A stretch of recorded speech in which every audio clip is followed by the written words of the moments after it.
மாதா தொலைக்காட்சி நேயர்கள் அனைவருக்கும் என்னுடைய அன்பான வணக்கங்கள்.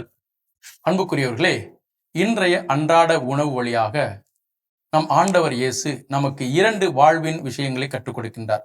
ஒன்று, இறை திருவுளத்தின்படி வாழ கற்றுக்கொள்ளுங்கள். மற்றொன்று, சமாதானத்தோடு வாழ கற்றுக்கொள்ளுங்கள்.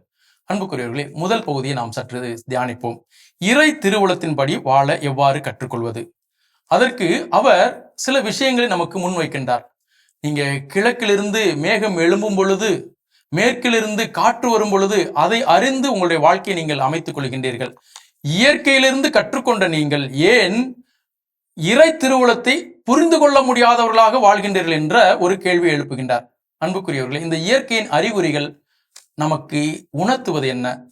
நாம் ஏன் இந்த இயற்கையின் அறிகுறிகளை நாம் பின்பற்றுகின்றோம் என்று பார்க்கும் பொழுது, ஒரு பயணம் மேற்கொள்கின்றோம் என்றால் அந்த பயணம் தங்குதடையின்றி நலமாக இருக்க வேண்டும் என்றால் அந்த இயற்கையை பார்த்து புரிந்து அதற்கு ஏற்றாற்போல் நம்முடைய பயணத்தை அமைத்துக் கொள்கின்றோம். விவசாயம் மேற்கொள்ளும் பொழுது பருவநிலைக்கு ஏற்றாற்போல் நாம் விவசாயம் மேற்கொள்கின்றோம். மீன்பிடி தொழில் செய்யும் பொழுது அல்லது இதர தொழில்கள் செய்யும் பொழுதும் நாம் இயற்கை சூழலுக்கு ஏற்றாற்போல் நம்முடைய தொழிலை அமைத்துக் கொண்டு செய்கின்றோம். ஆகவே இயற்கை நமக்கு சாதகமாக இருக்க வேண்டும், பாதகமாக அமைந்து விடக்கூடாது என்பதில் தெளிவாக இருக்கின்றோம். அன்புக்குரியவர்களே, இதை கற்றறிந்த நாம் இயேசு கிறிஸ்துனுடைய முதல் வருகை குறித்து அழகாக விவிலியத்தில் சொல்லப்பட்டிருக்கின்றது. அவர் கன்னி ஒரு மகனை பெற்றெடுப்பார் என்ற ஒரு சொல்லாடல் இருக்கின்றது.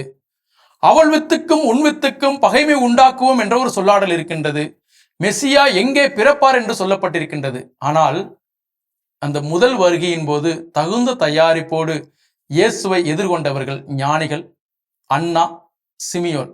ஆகவே பல நேரங்களிலே நாம் சரியான புரிதலோடு இல்லாமல் வாழ்ந்து கொண்டிருக்கின்றோம்.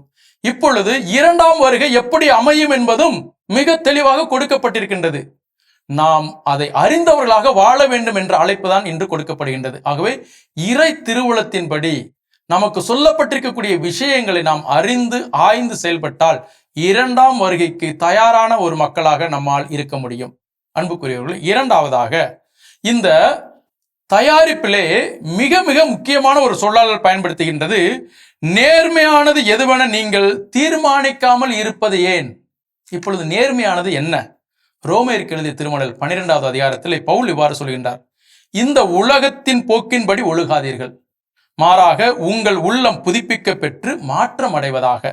அப்போது கடவுளின் திருவுளம் எது என தேர்ந்து தெளிவீர்கள். எது நல்லது, எது உகந்தது, எது நிறைவானது என்பதும் உங்களுக்கு தெளிவாக தெரியும். இதையே தன்னுடைய மற்றொரு மடல் பிலிப்பியருக்கு திருமடலே இதை இன்னும் வரிசையாக அவர் தெளிவுபடுத்துகின்றார். நேர்மையானது என்ன என்றால், ஆண்டவரோடு இணைந்து மகிழ்வது, கனிந்த உள்ளம் கொண்டிருப்பது, எதை பற்றியும் கவலைப்படாமல் இருப்பது, நன்றியோடு கூடிய இறைவேண்டல் செய்வது, உண்மையானவை எவையோ, கண்ணியமானவை எவையோ, தூய்மையானவை எவையோ, விரும்பத்தக்கவை எவையோ, பாராட்டுதற்குரியவை எவையோ, நற்பண்பு உடையவை எவையோ, போற்றுதற்குரியவை எவையோ அவற்றையே மனதில் இருத்துங்கள் என்று அவர் பட்டியலிடுகின்றார். ஆகவே அன்புக்குரியவர்களே, அப்போது என்ன நடக்கும் என்றால், அறிவெல்லாம் கடந்த இறை அமைதி கிறிஸ்து இயேசுவோடு இணைந்துள்ள உங்கள் உள்ளத்தையும் மனதையும் பாதுகாக்கும் என்று சொல்லுகின்றார். ஆகவே இப்படி நம்முடைய வாழ்க்கையை அமைக்கும் பொழுது நம்முடைய முற்காலத்து மக்கள் செய்த தவறை போல் இல்லாமல் நம்மால் இறைவனுடைய 2ஆவது வருகைக்காக தயார் நிலையில் இருக்க முடியும். 2வது, சமாதானத்தோடு வாழ முயற்சி செய்யுங்கள்.